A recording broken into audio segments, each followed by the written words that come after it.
नमस्कार. तर इंद्रायणी या मालिकेच्या आजच्या भागात आपण पाहणार आहोत की सुशीला इंदूला भांडी घासायला सांगत असते. तितक्यात तिथे मोठ्या बाई सुशीलाला आवाज देत तिथे येतात आणि इंदूच्या हातात भांडे पाहून घाबरल्याचं नाटक करत सुशीलावर ओरडायला लागतात आणि म्हणतात की हिच्या हातात कोणी दिलं भांडं, आणि म्हणतात की चुकलं, माझं चुकलं. तेव्हा सुशीला घाबरून इंदूच्या हातातलं भांडं घेते. आता मोठ्या बाई इंदूला विचारतात की तुझ्या हातात कोणी दिलं, आणि सुशीलाला म्हणतात की बाई कशाला हातात दिलं हिच्या, परत असं करायचं नाही आहे. आणि त्या इंदू समोर हात जोडून म्हणतात की चुकलं इंद्रायणी, चुकलं असं म्हणायला लागतात आणि तिथे पडलेली एक काठी घेतात आणि सुशीलाला मारायला लागतात आणि म्हणतात की परत मला असं चालणार नाही आहे, परत हिच्या हातात असं काही दिलं ना आणि परत हिला काम करायला दिलं ना तर बघ. इंदू म्हणते की अहो मोठ्या बाई मारू नका ना आत्याला. तेव्हा मोठ्या बाई लगेच हातातली काठी फेकून देतात आणि इंदूला म्हणतात की दिली आणि म्हणतात की हे बघ टाकली ना, आता नाही मारणार, नाही मारणार. आणि सुशीलाला म्हणतात की बघ तुझ्याबद्दल किती माया आहे ग, आई बाबा विना पोर आहे, कसं म्हणाली बघ ना, मारू नका हो आत्याला. बघितलं ना, हे सगळं प्रेमनाथ बघत असतो आणि हसत असतो. आता मोठ्या बाई इंदूला म्हणतात की चला इंद्रायणी बाई आतमध्ये चला, तुमच्यासाठी खायला केले, त्याच्यानंतर आपल्याला कीर्तनाची तालीमसुद्धा करायची आहे ना. आणि त्या इंदूला आतमध्ये घेऊन जातात. सुशीला आश्चर्याने मोठ्या बाईंकडे बघत बघत ती डोक्याला हात लावून बसते. आता यानंतर आपण पाहतो की मोठ्या बाई मोबाईलमध्ये इंदूचं कीर्तन ऐकत असतात आणि गुणगुणत असतात. तितक्यात तिथे प्रेमनाथ येतो आणि मोठ्या बाईंकडे बघून थोडा विचारात पडतो आणि मोठ्या बाईंना म्हणतो की सासूबाई अहो काय आहे हे, मोठ्या बाई म्हणून थाटात तुम्ही मिरवत होता आणि आता काय झालं, एकदम साध्यासुध्या राहायला लागला तुम्ही. हे आम्हाला सगळ्यांचं सगळं कळतं, पण तुमचं काही कळेना झालंय बघा. ती पाठराखीन बाई, तिचं तोंड पण बघायचं नसायचं तुम्हाला आणि एकदम अचानक तिला गोडधोड म्हणून खायला घालतात, एवढी माया आली कुठून. यावर मोठ्या बाई म्हणतात की जावई बापू, आता खरं सांगायचं तर कडू औषध कुणालाच नको असतं, तरीसुद्धा माणसं घेतातच ना, आणि आपल्या भल्यासाठी माणसाला ते पोटात ढकलावं लागतं. तुम्हाला नाही कळायचं ते जाऊ द्या. तेव्हा प्रेमनाथ त्यांना म्हणतो की सासूबाई तुमचं हे बदललेलं वागणं आहे ना, त्यांच्या मनात संशय निर्माण करू शकतं. आता मोठ्या बाई प्रेमनाथला म्हणतात की माझ्या घरच्यांना माझ्याबद्दल नेमकं काय वाटतं हे तुम्ही मला सांगताय. त्यांच्यावर कधी रागवायचं, कधी चिडायचं, कधी प्रेमाने वागायचं मला चांगलं माहिती आहे. तेव्हा प्रेमनाथ म्हणतो की सासूबाई तुमच्या हुशारीबद्दल शंकाच नाही आहे आम्हाला, फक्त सावधगिरीचा इशारा म्हणून आम्ही म्हटलं. तेव्हा मोठ्या बाई म्हणतात की त्या कार्टीमुळे मला भरपूर त्रास झाला आहे, माझ्याच घरात घराची मालकीन म्हणून बसते काय, बघ आता मी काय करते तुझं. शक्तीपेक्षा युक्ती श्रेष्ठ म्हणतात ना जावई बापू, ते खरंच आहे. आता मी जे करेल ना त्याचा मार्ग जरा वेगळा असेल. तर दुसरीकडे आपण पाहतो की इंदू कीर्तनाची तयारी करत असते, ती अभंग म्हणत असते. तेव्हाच तिथे आदू येतो आणि इंदूला म्हणतो की इंदे अगं अभ्यास चालू आहे तुझं आणि तू गणितात काय दिवे लावले माहिती आहे ना तुला.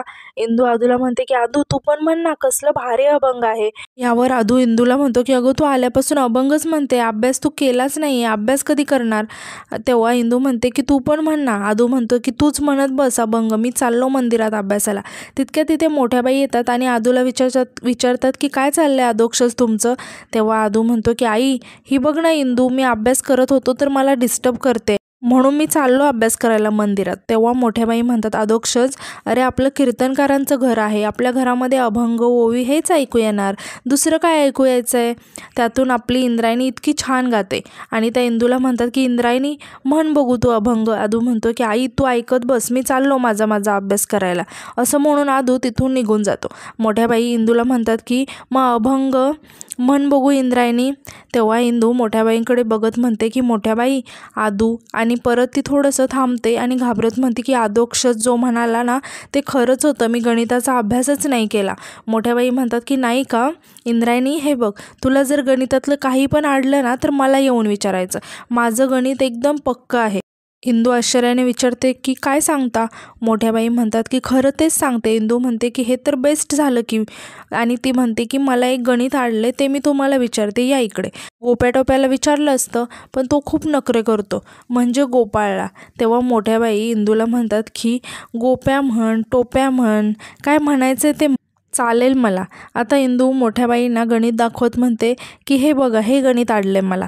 आता मोठ्या बाई म्हणतात की मी सांगते तुला गणित, पण त्याच्या आधी ना मला तुझ्याशी थोडं बोलायचं आहे. यावर इंदू म्हणते की बोला ना. तेव्हा मोठ्या बाई इंदूला म्हणतात की आपल्याला ना बाहेरगावी जायचं आहे. इंदू आश्चर्याने विचारते की कुठे. यावर मोठ्या बाई म्हणतात की कीर्तन सेवेला. तितक्यात तिथे शकुंतला येते. आता मोठ्या बाई इंदूला सांगतात की आमचे ते जावई बापू, त्यांना भेटायला ते सदानंद काका आले होते बघ, त्यांना भेटलीस ना तू. आता शकुंतलाला आठवतं की इंदू म्हणाली होती की ते सदानंद काका आले होते दाजींसोबत कीर्तन ठरवण्याबाबतीत बोलत होते. आता इंदू मोठ्या बाईंना म्हणते की मोठ्या बाई, व्यंकू महाराज म्हणाले होते ना की नाही जायचं आणि ते घरी पण नाही आहेत ना आत्ता. मोठ्या बाई इंदूला म्हणतात की व्यंकट भाऊजींनी तुला काय शिकवलंय की कीर्तन सेवेमध्ये खंड पाडायचा नाही.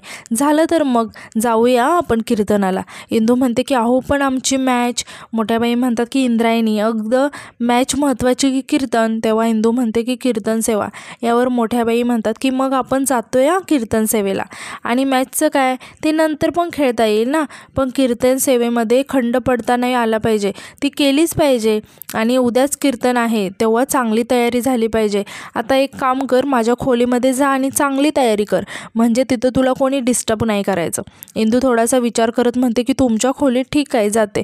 आता इंदू तिथून गेल्यानंतर शकुंतला मोठ्या बाईंना काहीतरी बोलणार. मोठ्या बाईंना सदानंद बुवांचा फोन येतो. मोठ्या बाई फोनवरती म्हणतात की नमस्कार सदानंदराव. नाही, व्यंकट भाऊजींना नाही जमायचं, एका सामाजिक कार्यासाठी ते बाहेरगावी गेलेत, पण तुम्ही काळजी करू नका.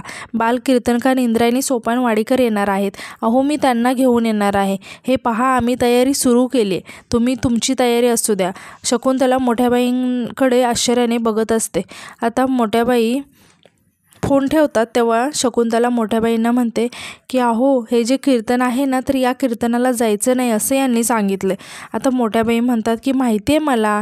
नाही म्हणजे व्यंकट भाऊजी जावई बापूंना म्हणाले की नंतर बघू म्हणून. शकुंतला म्हणते की नाही म्हणजे हे नसताना कशाला उगाच. इंदूला जाऊ दे पण यांना येऊ दे ना, हे स्वतः घेऊन जातील इंदूला कीर्तनाला आणि ती तुमची धावपळ होईल ना, उगाच कशाला जा ये. तेव्हा मोठ्या बाई शकुंतलाला म्हणतात की शकुंतले, आता आपल्या दिग्रजकरांच्या घरात कधीसुद्धा कीर्तन सेवेला खंड पडला नाही, अखंड कीर्तन सेवा करायचीच नाही कसं म्हणायचं आपण. यावर शकुंतला म्हणते की नाही तुमचं बरोबर आहे मोठ्या बाई.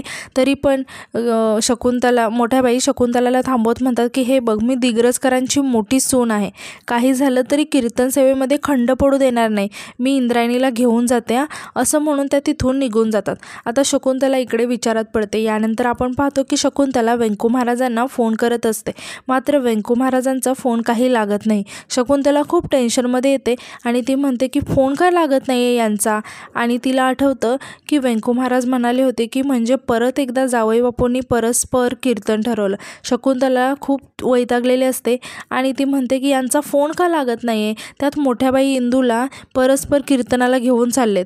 आता यांना कसं समजावं मी, हे परत आल्यानंतर मी काय उत्तर देऊ त्यांना, असं म्हणून ती खूप टेन्शनमध्ये येतात. तर दुसऱ्या दिवशी आपण पाहतो की सर्व फंटा गँग मंदिरात जमलेले असते आणि होणाऱ्या मॅचची तयारी करत असते.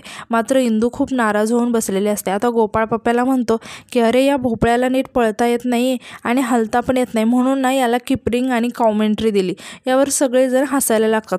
आता पप्प्या ओरडून म्हणतो की उगाच दात काढू नका, सिच्युएशन खूप गंभीर आहे, आपली मॅच 8 ओव्हरची आहे आणि एका बॉलरला 2 ओव्हर टाकायचे असतात आणि आपल्याकडे 3 बॉलर्स आहेत, एक आदू आणि गोपाळ आणि इम्रान, आणि बाकीचे 2 ओव्हर कोण टाकणार. यावर गोपाळ म्हणतो की अरे त्यात काय विचार करण्यासारखं आहे, बाकीचे 2 ओव्हर इंदू टाकेल.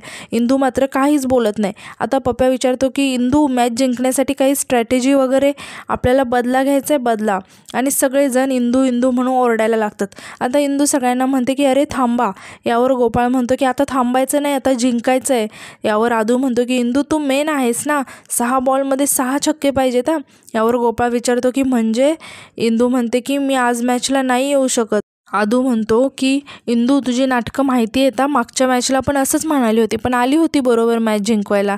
इंदू म्हणते की अरे आदू यावेळेस तसं नाही होणार रे. गोपाळ चिडू म्हणतो की इंदे आता मस्करी नको करूसा. इंदू म्हणते की अरे गोपाळ मी मस्करी नाही करत आहे, खरंच आज मी मॅचला नाही येऊ शकत आहे. सगळेजण आश्चर्याने इंदूकडे बघत असतात.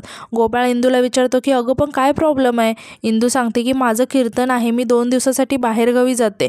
आदू विचारतो की इंदू अगं व्यंकू काका नाही आहेत ना आणि ते नाही म्हटले होते, मग तू एकटी कशी जाणार. तेव्हा इंदू सांगते की मला मोठ्या बाई घेऊन जाणार आहेत. हे ऐकून सगळेजण शॉक होऊन इंदूकडे बघायला लागतात. आता पप्प्या म्हणतो की इंदे असं नको करूस गं. सगळेजण म्हणायला लागतात की अगं असं नको करू, तुझ्याशिवाय आम्ही मॅच कशी खेळणार, तू खूप महत्त्वाची आहे गं. ही मॅच जिंकायची आपल्याला, यावर गोपाळ सगळ्यांना थांबवत म्हणतो की थांबा, आणि तो इंदूला म्हणतो की मस्ती आली का गो तुला जास्त मॅच सोडून पळून जायला, आणि म्हणतो की असल्या मैदान सोडून पळून जाणाऱ्यांना ना आपल्या गिनतीत धरत नाही. अरे ही लय भाव खायला लागली आता. आणि म्हणतो की तुला काय वाटतं गं, तुझ्याशिवाय आम्ही मॅच जिंकू शकणार नाही? जिंकणार, तुझ्या नाकावर टिचून मॅच जिंकणार. आणि नुसतं मेन आहे मेन आहे मेन आहे मिरवायला पाहिजे हिला, मी मेन आहे म्हणून. आणि तो फंटा गँगला म्हणतो की चला आपण दुसरीकडे जाऊन प्लॅनिंग करूया, हिची गरज नाही आपल्याला, लय भाव खाते, जी टीम बरोबर नाही आहे ती आपल्याबरोबर नाही, असं म्हणून सगळेजण दुसरीकडे निघून जातात. आता इंदू सगळ्यांना थांबवण्याचा प्रयत्न करत असते, मात्र कोणी काही न बोलता तिथून निघून जातात. इंदूला खूप वाईट वाटतं आणि ती विठुरायाकडे बघत असते. आणि आजचा भाग इथेच संपतो. धन्यवाद.